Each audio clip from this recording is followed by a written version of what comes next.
عارف يعني ايه ربنا يختارك لمهمة محدش في التاريخ كله يقدر يعملها غيرك انت؟ ازيكم يا شباب، عاملين ايه؟ انا البوش وده برنامج الحوش. الحلقة دي قريبة من قلبي جدا جدا عشان هتكلم عن ام النور العذراء مريم. ربنا اختار بنت بسيطة من الناصرة اسمها مريم عشان تكون هي ام الاله.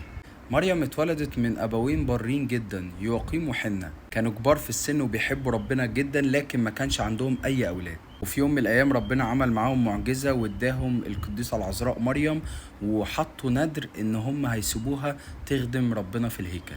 كبرت القديسة العذراء مريم في قلب الهيكل وسط التسابيح والصلوات، بجو روحاني كده وقلب نقي قوي.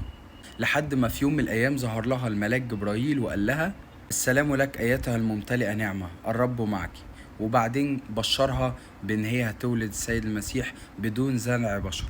طبعا مريم كان ردها تاريخي جدا، لأن هي قالت: وذا أنا أمة الرب، ليكن لي كقولك. علمنا ان ساعات ربنا بيغير في خطة حياة كل واحد، ولكن الفكرة ان احنا لازم نبقى عندنا التسليم لربنا.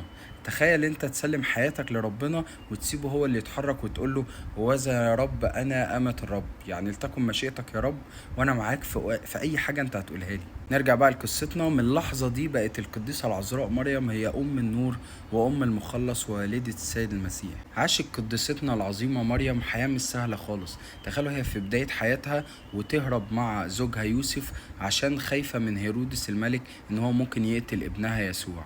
عاشت حياة كاملة في صلاة وتسبيح، وانتهت ان هي شافت ابنها مصلوب على الصليب. حتى بعد صعود السيد المسيح للسماء، العذراء مريم فضلت تخدم وتكمل خدمة، وكانت موجودة مع التلاميذ دايما بتسندهم وتصلي لهم، ودايما كان في معجزات كتير قوي هي بتعملها. أشهر معجزات العذراء الحديثة هي ظهورها في الزيتون سنة 1968. منظر عظيم نوراني، حمام طاير وست العذراء واقفة فاردة جناحاتها وبتبص كده للشعب وكأنها بتطمنهم وتقول لهم أنا معاكم. منظر كان مليان حب وعطف وحنان من أم العذراء مريم. عشان كده كنيستنا الأرثوذكسية بتكرم الست العذراء فوق أي قديس. عشان كده دايما ليها صيام مخصص، وهو صيام العذراء اللي احنا داخلين عليه لمدة 15 يوم.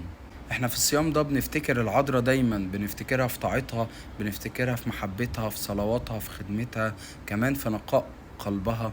كده نسمي ال15 يوم كده الصيام دولت، ونقول كأن شعار الفترة دي أو فترة الصيام دي: ليكن ليك قولك. يا رب اعمل اللي انت عايز تعمله وانا موافق على اللي انت هتختاره.